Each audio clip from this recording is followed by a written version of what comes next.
second day of the Green Life Food Festival, especially for those of you who haven't, or for whom this is the first day. My name is Roy Gibbon. I work in the education department here at Shumei America. Shumei America is a spiritual organization that is dedicated to creating heaven on earth. And we do that through a number of ways. One is through a spiritual healing practice called Gibbon. Another one is through natural agriculture, which is a spiritual-based form of farming and gardening that honors nature. And the other one is valuing and promoting beauty, beauty in the arts, beauty in the environment.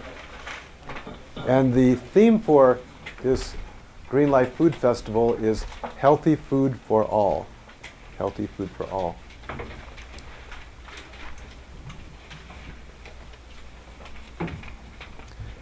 So I would ask you, how do we ensure that we get healthy food?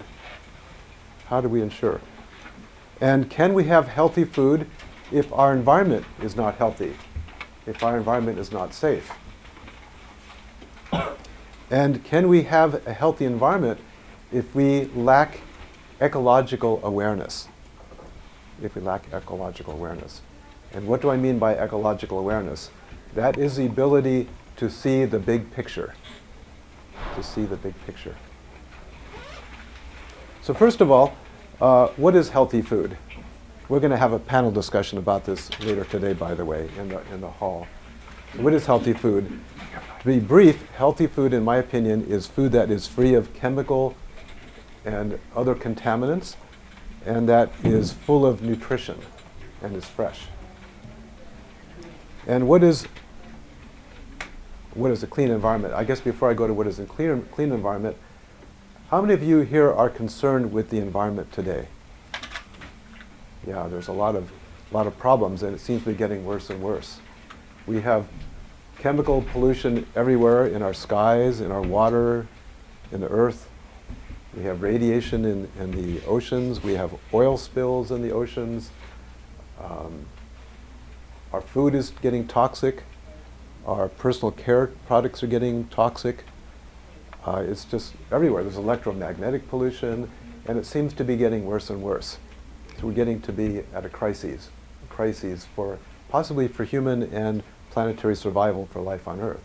So it's a very important thing. And some people feel like, well, I know things are getting bad. I'm going to move out into the mountains or the jungles or someplace to get away from it all. And maybe you could do that 50 years ago. But now it seems like everything is so interconnected and pollution is going everywhere that even for those survivalists, that may not work anymore. Does water stay in any one place? Let's say you have a well or you're getting water from an aquifer and you're up in the mountains. Will that keep you safe? Does water stay anywhere?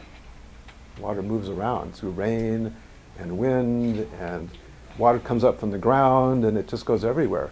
If you can't get clean water, can you get clean food? So we have to develop ecological awareness in order. So in other words, humanity as a whole, we need to agree that the environment, ecological safety, is possibly our number one concern for our survival.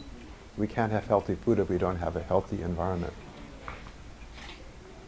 So how can we develop this group awareness that the environment, a clean environment, is possibly our top priority? So I would say we need to develop ecological awareness. Ecological awareness. And what I mean by that is to see things from a larger perspective.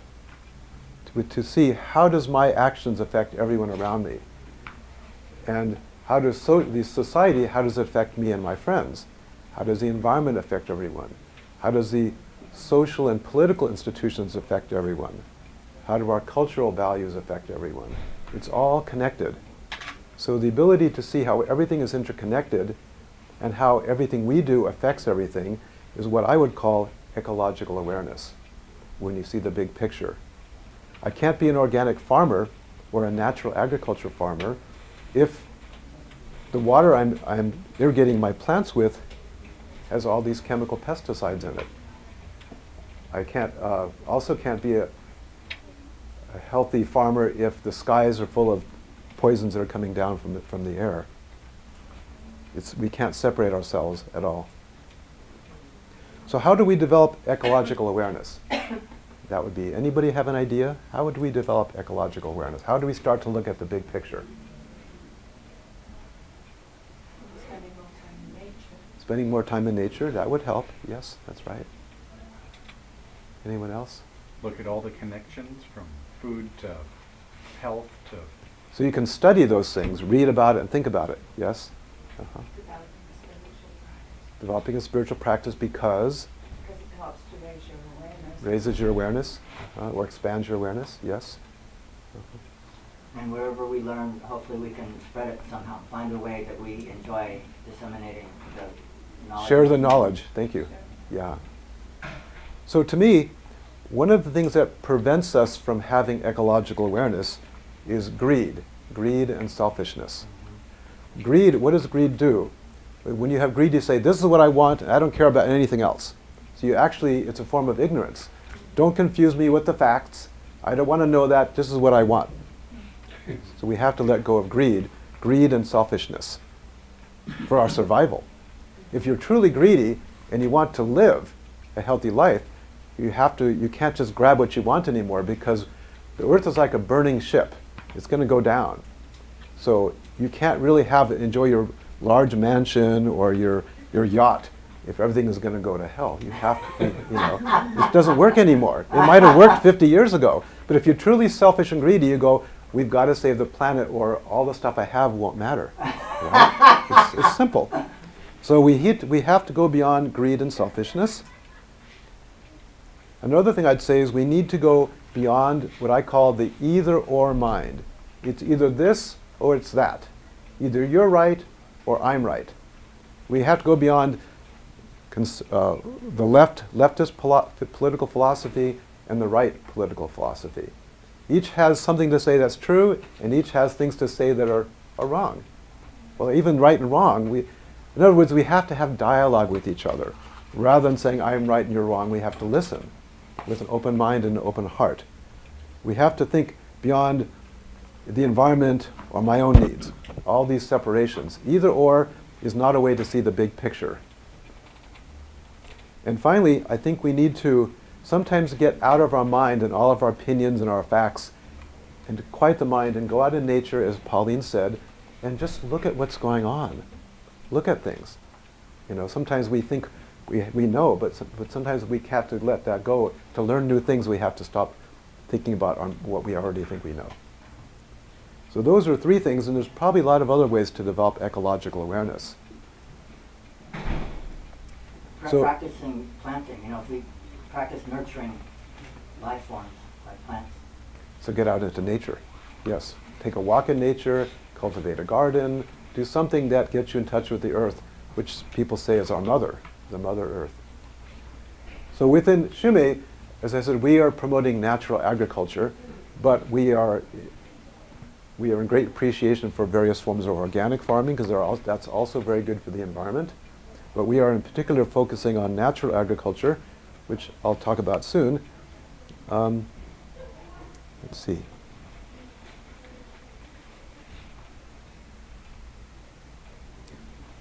Okay, I want to go back to Shumei. So Shumei focuses on natural agriculture, Jori, which is a spiritual healing practice, and the arts.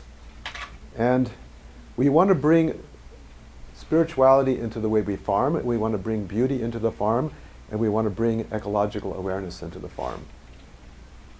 Why? Because it's part of our survival. I don't think we can farm purely just to make money or purely just to create food, because that's not the big picture. You have to think about how it affects the environment. By the way, did you know that there's about the same percentage of people in this country in the food industry now as there was 100 years ago? About a similar amount of people working in the food industry. And what I mean by food industry, back in, let's say, 1920, I think over about half the population was working as farmers. It might not be quite that, but it's a large percentage. And now we find that less and less people are doing actual farming. So they say, well, we're so productive with modern farming because look how few people make all this food. But if you look at how the farming industry has changed, in the past people had these mom and pop type farms, and they had some of the family members and friends helping them with their tractor and their cows, and they weren't that big except for maybe the wheat farms and the corn farms. But now we have these huge agri-businesses, and they have lots and lots of machines, and the average food now goes, is it like 1,500 miles is shipped? Food is shipped far away. It used to be most people ate food that came within a couple hundred miles away at best, 100 years ago. But now we need factories to produce all this farm equipment and airplanes that are spraying pesticides, and it's a lot of machinery. That's part of the farming industry. So we used to just say we had farmers, now we have a farming industry. So we have all these people making machines. It takes a lot more petroleum, gas to fuel all that. That's indirectly part of the farming industry, at least as far as the amount of gas that's used. The trains and the trucks ship everything all over the place. And the companies that produce pesticides and fertilizers, we didn't use so much back then, if any at all.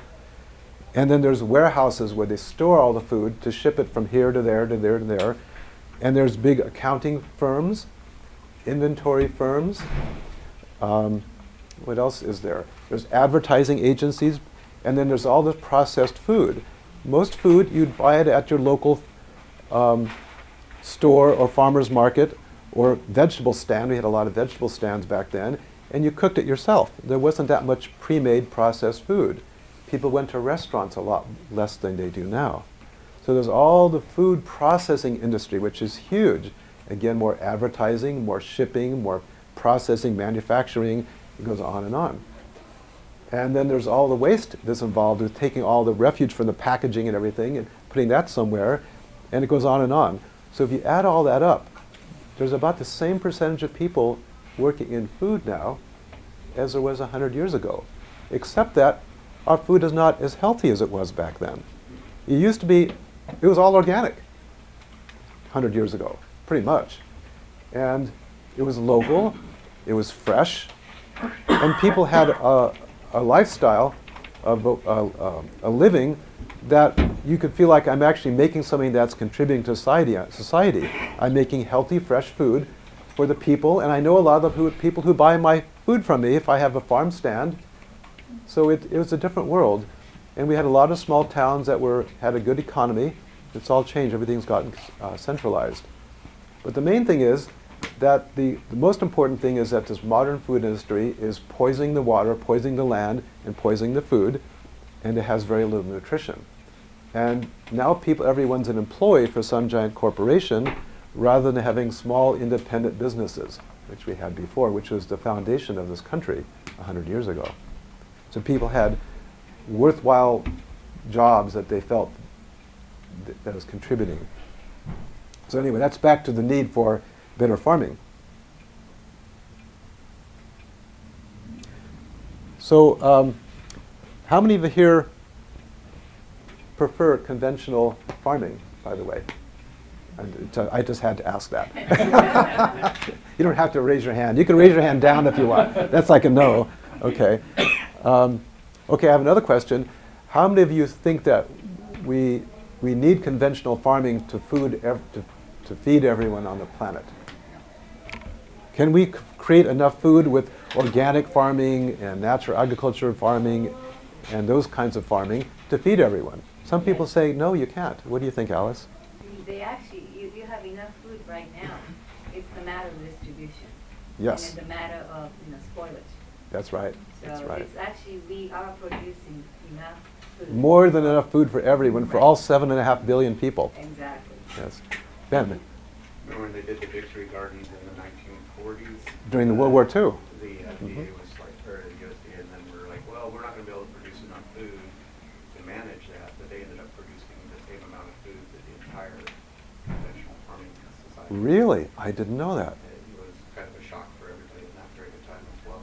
They were a good example of what you're talking about. Wow, that's interesting. Well, during in the Soviet Union, same kind of thing. Well, not quite the same, but they had these big communal farmings, I guess they called them. They were huge like ours. And they weren't able to produce enough food, so they encouraged people to have gardens. And most people lived in big apartment blocks, but they had places where they could have gardens, and everyone had their own. And they produced enormous amounts of especially fresh fruits and vegetables, and that's where people got it, because the other farms were not efficient enough. And people, if you have your own garden or farm, you really want to do well because it's your garden. You want it to produce well, you're going to work hard, and you want it to be good. Yes, Star? I want to support that. There's a fantastic series of books with a woman in Russia called Anastasia Oh, yes, right. by Vladimir Megre. The website, everyone write it down, please trust me, believe me. Ringingcedars.com, like a cedar tree with Yeah. edible cedar nuts, Yeah. plural, cedars. Those are very spiritual books. Yes. And Thank you. she talks about that they call it dacha, those gardens. That's right, the sometimes dachas. people live in Moscow, but they have a summer garden plot land out. Okay. And she talks about what you're saying about the heart. Her vision is that every country in the world gives every citizen, I think, like 5 acres per person to have a very small, humble home and a huge organic garden. And then they'll put their love into the garden for the fresh organic food they're eating. Thereby, they're going to heal the earth by putting love into the earth. And then the whole earth will be, like you say, Shumei clan, heavenly paradise, peace on earth. That's close to natural agriculture, the idea about putting your love into the soil, into the plants, and what you do. So if you love your work, it makes all the difference in the world. She recommends reading her books outdoors in nature. That sounds good I too. read them all. There we go. It's one of the greatest experiences of my life. Thank you. Thank you. So they produced a lot. Without these people having their gardens, they would have starved. It was that important for them. And people are happy doing it. When you have these big firms, are you as motivated to work real hard and you pick everything you need? You're not as motivated because it's not yours. But if it's your farm, you're going to work harder, and you're going to want it to be good. Yeah. So I want to compare the difference between conventional farming, organic farming, and natural agriculture farming. You could also say gardening, organic gardening and natural agriculture gardening. I got this chart, by the way, from Deguchi Sensei, who is the head of the Natural Agriculture Department in Japan a while ago. It was at Shumei's headquarters over there. He gave a class for Atsushi and I. Atsushi's here somewhere, I think. He's outside. Anyway, he's right out there. And let's see now. So should I use a laser pen or should I just laser pointer or should I just use my fingers Let's to test the point? pointer first. Yeah. Yeah. Works? Okay, there we go. All right, so this looks complicated, and yes, it actually is. So these are, this row is talking about conventional farming. This is organic farming. Let's use a pointer. And this is natural agriculture farming. And these are the categories we're looking at.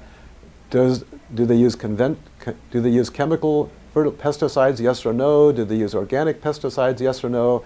Do they use chemical fertilizers? Yes or no? Organic fertilizers? Yes or no? Conventional seeds? Yes or no? Organic seeds? Yes or no? Does conventional farming use chemical fertilizers? Yes. Chemical fertilizers would be like NPK, potassium, phosphorus, and nitrogen. Yes, thank you. And probably some other ones I don't know about, I'm sure. And does conventional farming use organic fertilizers? Yeah, they use manure sometimes and parts of plants and things. And how about seeds?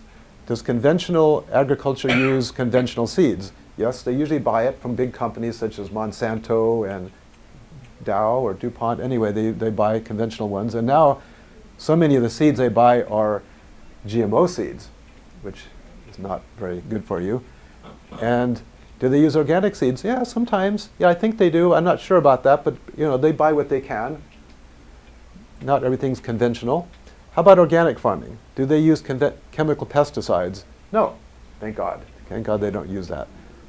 Well, I can't be sure about that because has everybody here heard about Roundup? Probably. Roundup, it's glyphosate.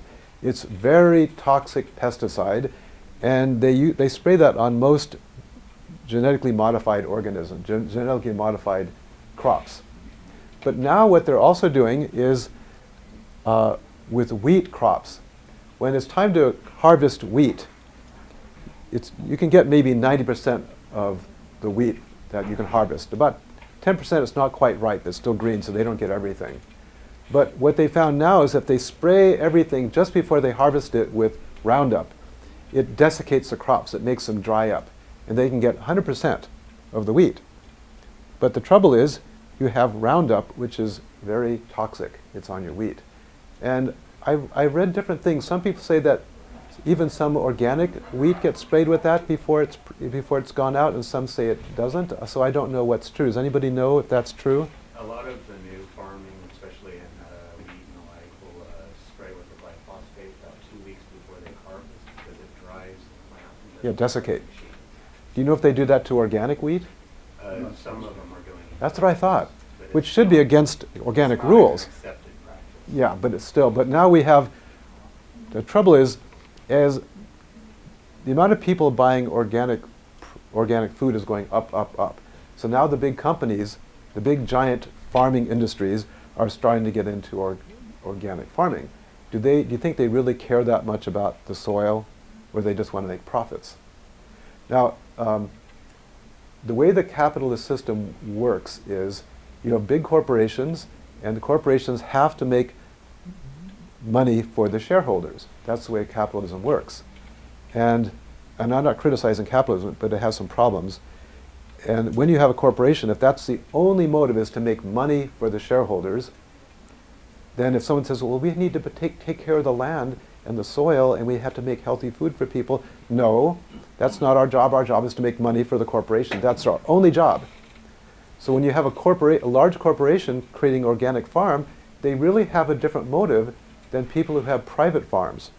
Very different. And that's the system we have. You can't go away. If the CEO says, let's just cut our profits by 10% and make healthy food and protect the land and the soil, can they do that? They'll get fired. They sometimes can't even lower the profit 1%. So it's a system we have. I don't know of a better system than capitalism. I'm not saying we should junk it, but it has some problems. Because capitalism makes lots of things we need, but it's also poisoning the land and it's poisoning us. So I don't know a way out of it. Someone smart has to find a different solution.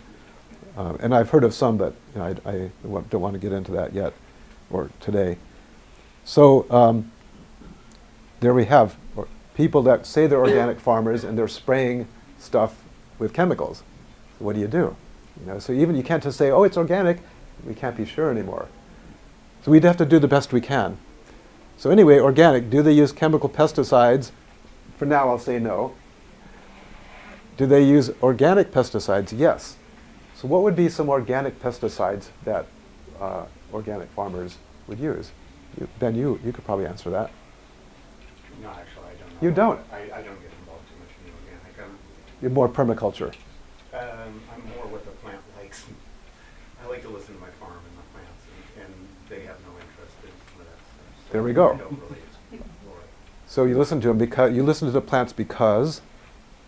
They're my friends. There you go. That doesn't sound like. No, because like understanding what kind of home they have, understanding how they like to work upon that helps me to make a better place for them. And when they're happier, they produce better for me because they want me to be happier so that I can better produce their home farm. So it's kind of a relationship or friendship. You sound like a natural agriculture farmer. I think I love this place so much. So when you say that they like this and they don't like that and they want you to be happy and so on, so some people would say that you're anthropomorphizing them. It sounds like you think they're conscious, intelligent beings that you can communicate with. Of course. But you take I always use the example of the orange because the orange has a vitamin C and it's such a metabolism that it's only absorbed by 2 mammals on the entire planet, one of which being a human. But why did it have to waste its time coming up with this idea of being bright orange and having vitamins that only one group had, unless it was consciously trying to get us to plant it? I like that. So that's one of the principles of natural agriculture, is the belief that all of nature is conscious, intelligent, and sensitive. Conscious, intelligent, and sensitive, which means you can talk to your plants and they can hear you. and they can make an intelligent response. That's very different than a factory farm where you're just like mowing them down and spraying them and chopping them up and it doesn't matter because we think they're just things. But if you think, well, it's an intelligent universe, not only intelligent, they're sensitive, they feel things, and they can respond to us. That's a different thing. Then how you're going to treat things differently because of that. So that's one of the things that makes natural agriculture farming different than organic farming, in that we believe everything is conscious, intelligent, and sensitive. Now, some organic farmers believe that, but as a general rule, it's not talked about.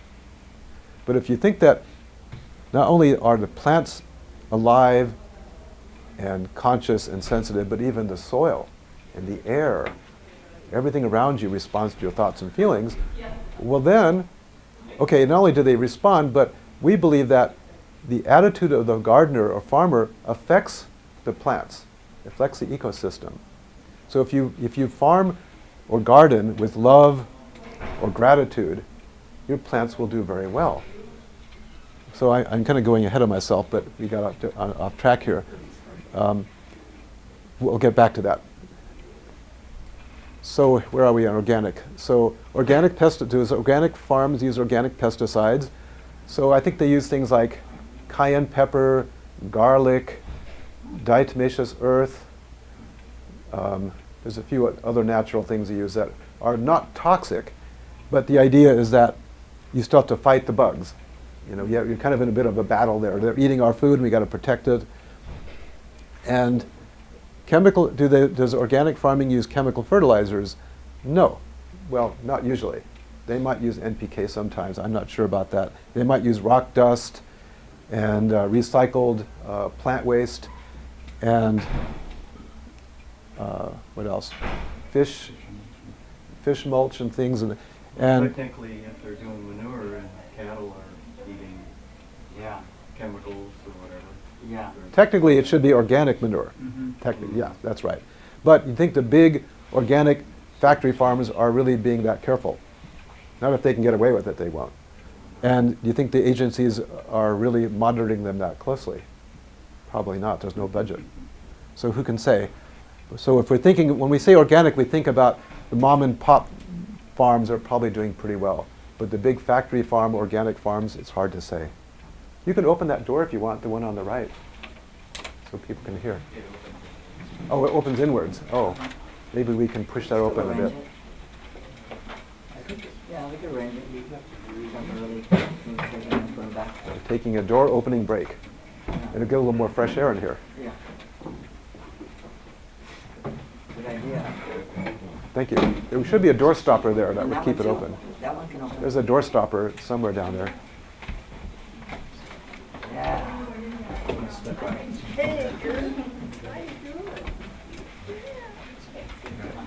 Exciting. There should be a door stopper on that side too. That would keep it open.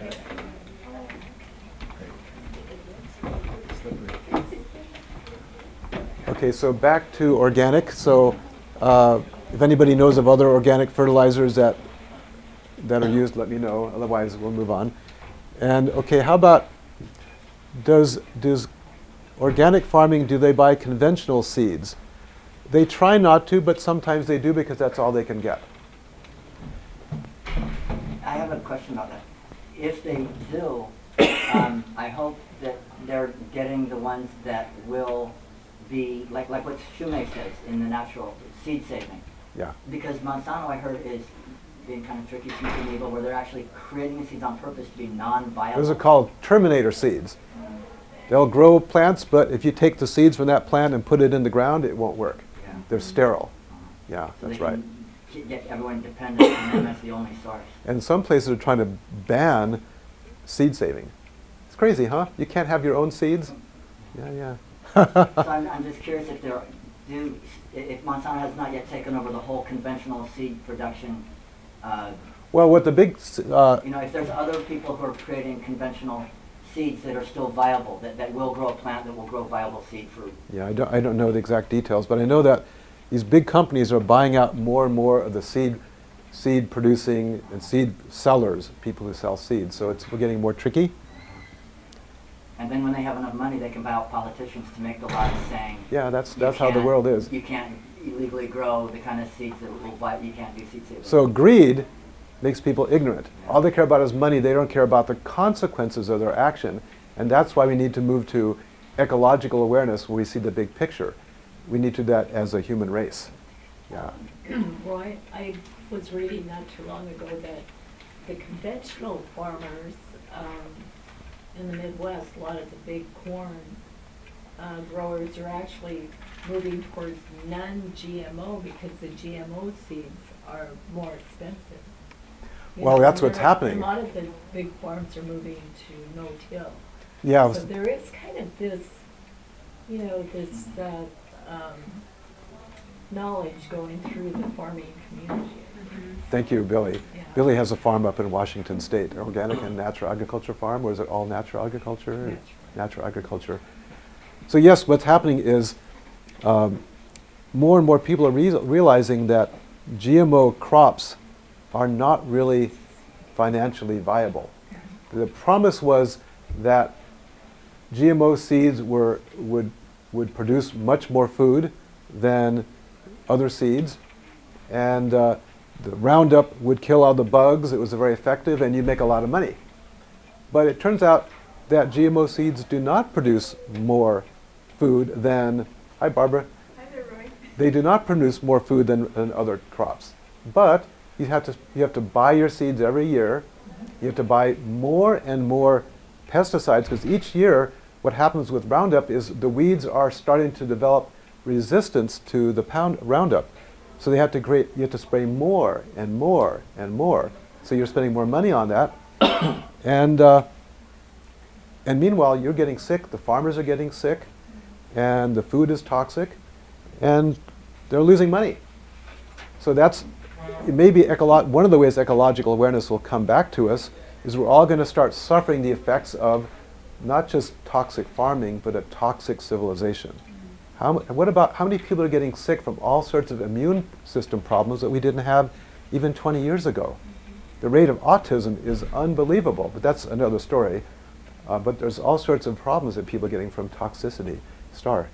About the Monsanto, I heard that they've also developed a seed food thing, like with certain grains, that the pesticide is contained in the seed itself. That's so right. if the bugs go and eat it, then it explodes their stomach. That's right. So, but we are also creatures. So if we eat it, it's biting holes in our stomach, even though we're bigger, but then it's causing health problems due to that Yes, effect. that's right. GMOs are destroying the gut bacteria. So a lot of people are having digestive issues now because of GMO. Well, it's not GMO, well, it's because of Roundup particularly. And then they have candida, they have allergies, they get headaches, they have malnutrition because they can't absorb things, they have no energy. It goes on and on and on. So digestive problems, allergies, immune system problems, it's a direct result of toxins. Not just from that, from other things in the air too, but especially digestive. So that's right. So anyway, so seeds, all of the seeds are big topics that we could go on for a long time about, but let's move on. So how about organic farmers? Do they buy organic seeds? Yes, sometimes. Some organic farmers save their seeds and some buy. So it's a combination. So now we go down to natural agriculture, NA, and does natural agriculture use chemical pesticides? No, never. Does natural agriculture use organic pesticides? Usually not. Sometimes I've heard they do a little bit when they're desperate, but usually no. How about does natural agriculture use chemical fertilizers? No, never. Does natural agriculture use organic fertilizers? I've heard of a few, but basically no. It's not supposed to. Do natural agriculture farmers use conventional seeds? No. Well, maybe they might buy them occasionally, but very rarely. Basically, natural agriculture tries not to buy seeds at all. They try to first save their seeds, but if they have to get it at the beginning, they may buy it from an organic farmer, or they may ask a neighbor if you can give them some. And not only do they try to get organic seeds, they try to get heirloom seeds. Does everybody know what heirloom is? What's an heirloom?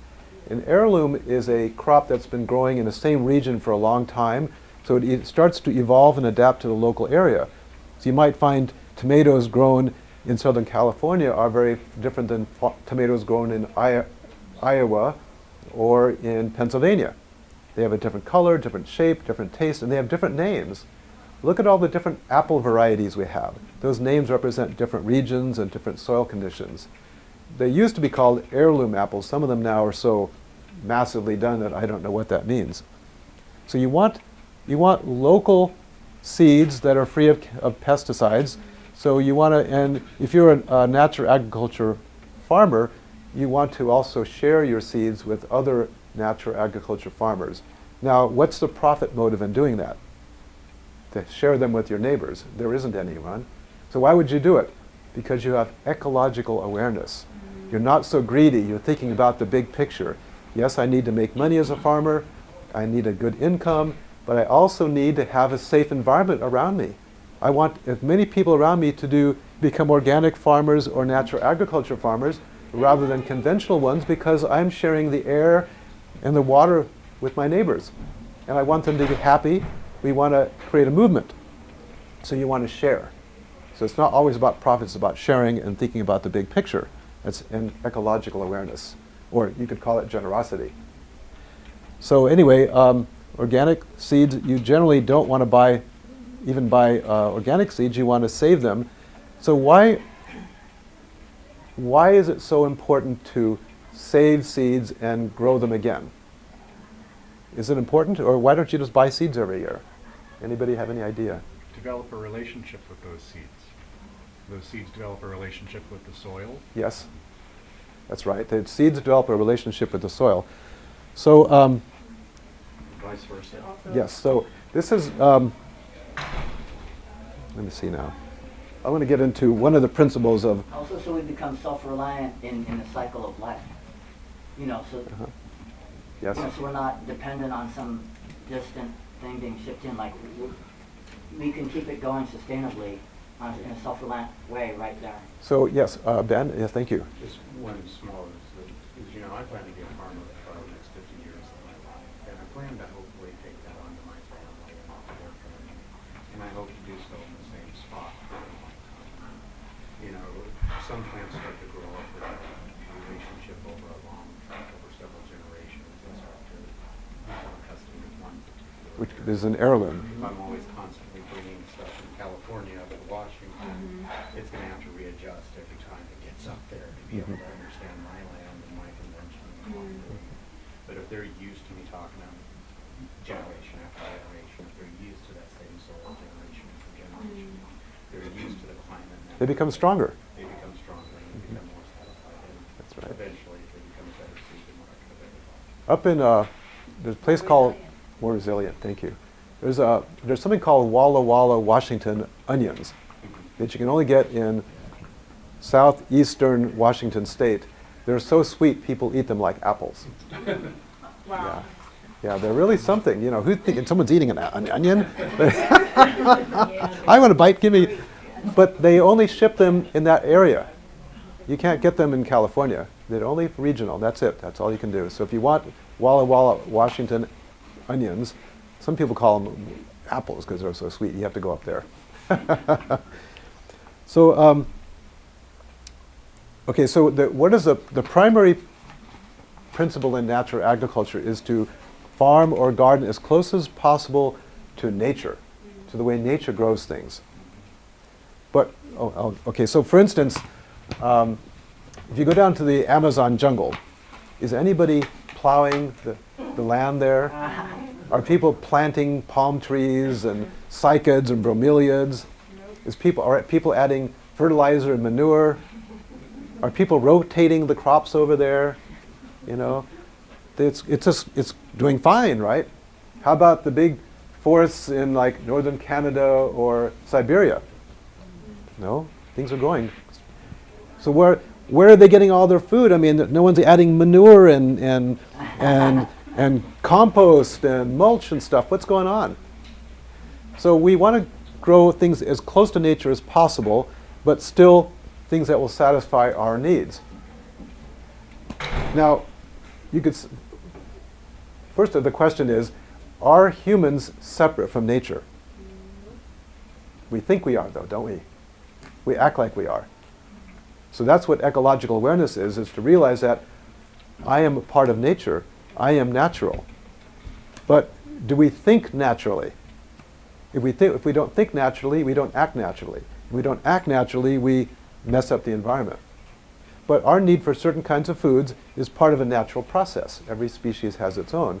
So maybe farming and gardening is natural if we do farming and gardening in a natural way. Then we're part of nature. If we feel like we're separate from nature and we need to control nature and dominate it and make it do what we want, that's not natural. Then we don't feel like we're part of nature. We feel like we're separate from nature, and there's where our problem is. So again, we need to develop ecological awareness. And part of ecological awareness, I believe, is opening your heart. Feeling love for others, feeling love for the environment, love for the ecosystems, our Mother Earth, Gaia. Gaia is not a rock with a bit of bacteria on it. It's a living, conscious being. That would be the natural agriculture approach to the Earth. The Earth is a complex system of processes with rain and wind and things going on underground that all self-regulate. And we want to contribute to that and be in alignment with it and not fight it. If you're raising children and you feel like you're separate from them and you need to control them to make them become what you think they should be, how do you think your kids are going to turn out? What's that? Rebellious. Rebellious? Yeah. How? What else? Resentful. Resentful. Uh-huh. Maybe angry. Will they be loving, happy children that will contribute to society? Maybe. Maybe not. What do kids need most, other than food? Love, right? Right. They need to feel loved. You may think you love them, but do they feel loved? It's important that they feel loved. If you're gardening and your plants feel loved, as Ben was saying, they're going to do really well. So if some people say this person has a green thumb and every plant they have in the house is growing really well, and you ask, well, what are you doing? What are you feeding them? Well, I water them, and what else are you feeding them? Well, I don't know. Sometimes I get plant food. I usually forget to give them that, I don't know. Then you find out, oh, they talk to the plants, or they sing to them, or they pet them, they treat them like they're their children. As Ben was saying, you do that. If you feel that way, everything alive thrives with love, affection, and appreciation. So if you garden or farm that way, it'll make a big difference. I saw a film last year.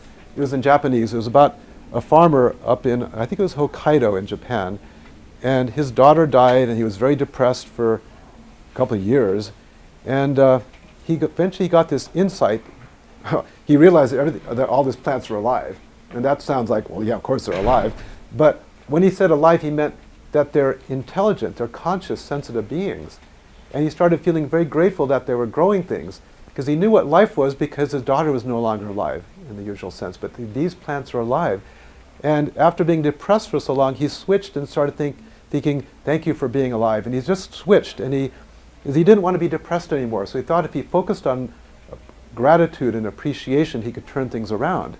So that became his practice. So every day when he was going around watering his plants, he would say, thank you, thank you, thank you. And his plants started doing really well. And it started doing so well that he had to hire more people, and he started training everyone in saying thank you. And they'd start out every day, all the workers get together in a circle, and they do a big group hug, and they say thank you to each other, and say things of appreciation, and they all got in this really happy state of thank you, and became like the thank you farm. And then they started having events, because people love coming to buy their produce, and they started having music and a festival, and it was a really happy place, and people came there. They didn't even know why, but I guess because it was a very happy place. Because if you focus on love and gratitude, not only are you happy, but it spreads. So that was an amazing thing. So with natural agriculture, if you spread love and gratitude, things do well. So 12 minutes. 12 minutes, so not only are plants conscious, intelligent, and sensitive, but we believe that even the soil is conscious, intelligent, and sensitive. So So what does that mean? Is there any life in the soil? Do you know? Is it just a bunch of rocks and dirt? I mean, what's inside the soil? There's bacteria, there's worms, there's fungi, or fungus. And healthy food has lots of fungus. Fungus, they call it mycelium. Mycelium is a fungus underground. If you ever pulled out a root or stick that's been in the ground and you see all this white powdery stuff that's kind of stringy, that's called mycelium. It's the underground fungus. When the fungus pops up above ground, that's called a mushroom. So mushroom is like, it's like the sex organs of the mushroom, and they spit out spores. And healthy soil must have fungi or fungus in it. Fungi helps break down minerals that are then, and other nutrients that are available to plants. And plants create sugars that feed the fungi, so it's a symbiotic relationship. So that's part of the life in the soil. So if you feel not only love for the plants that you can see, but the invisible life down below, that also is very important because it'll feed the fungi and the bacteria that have a symbiotic relationship with the plants. And then if you feel love for the water that's irrigating your plants or the water that's raining down from the sky, according to this research of Dr. Emoto, water also responds to our thoughts and feelings. Water that has love or gratitude, appreciation to it, creates these beautiful hexagonal shapes, sort of like snowflakes. And we're like what, 70% water? So when you feel that, the water inside you is changing, and the water in the soil is changing, the water in the atmosphere is changing. So love goes around everywhere. There's no boundaries for love. It goes everywhere, just like smog, only in a good way. So anyway, that's part of natural agriculture, is feeding the soil with love and gratitude, because the soil is alive. But now, according to Meishu Sama, who created, his name is Mokichi Okada, who created natural agriculture, even rocks are conscious and intelligent, and probably in a very fundamental way. They may not be self-aware like what we call living organisms, but he says fundamentally we live in a conscious universe.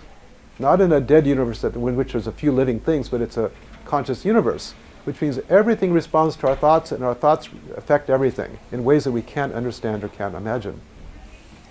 So part of organic natural agriculture is trusting nature and doing it with love and gratitude. And with the natural agriculture garden or farm, you want to make it beautiful. Why would we want it to be beautiful?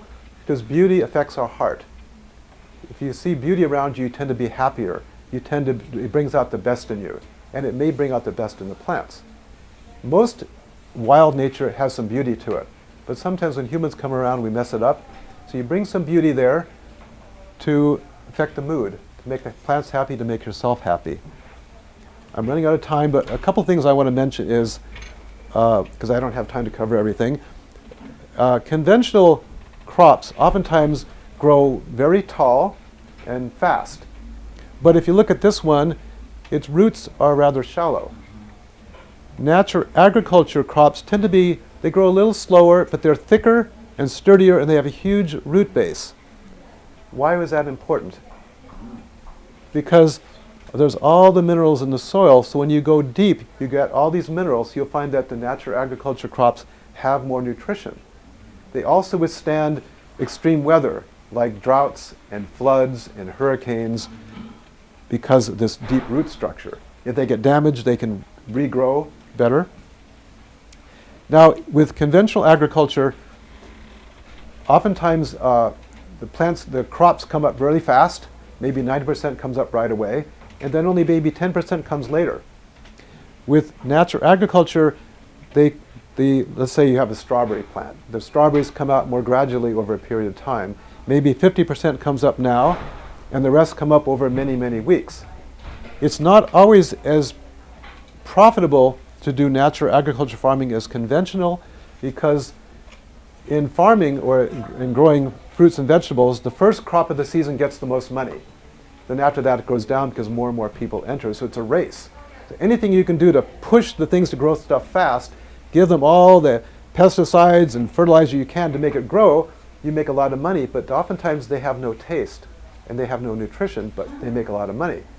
So the capitalist system doesn't always support natural agriculture as well, but what natural agriculture is promoting more and more is CSA programs, community-supported agriculture, where you subscribe to getting produce shipped to you all the time.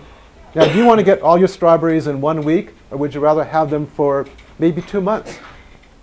If you have your own garden, do you want to have broccoli for 2 weeks, or would you rather have it available for 6 months? See, for your own personal consumption, you want things to grow out for a longer period of time.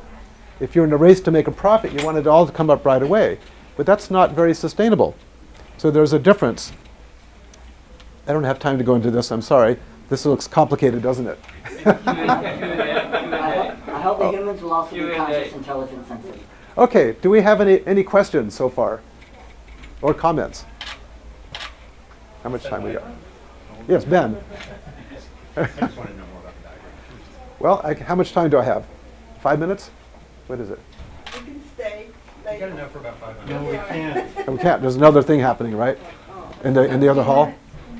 Okay, I'm going to go fast, and you probably won't follow anything I'm saying. But anyway, there's 3 principal components of natural agriculture, which is pure seeds, pure soil, and pure heart. And what does that mean, pure heart? That means the pure heart of the farmer.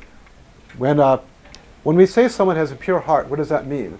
They're not greedy and aggressive. They're not trying to get their way all the time. That's a pure heart. You're not pushing your agenda. You're not selfish. It also means you have love in your heart. So in order to do natural agriculture, you need seeds that are not hybrid or GMO. They don't have pesticides. They're not Terminator seeds.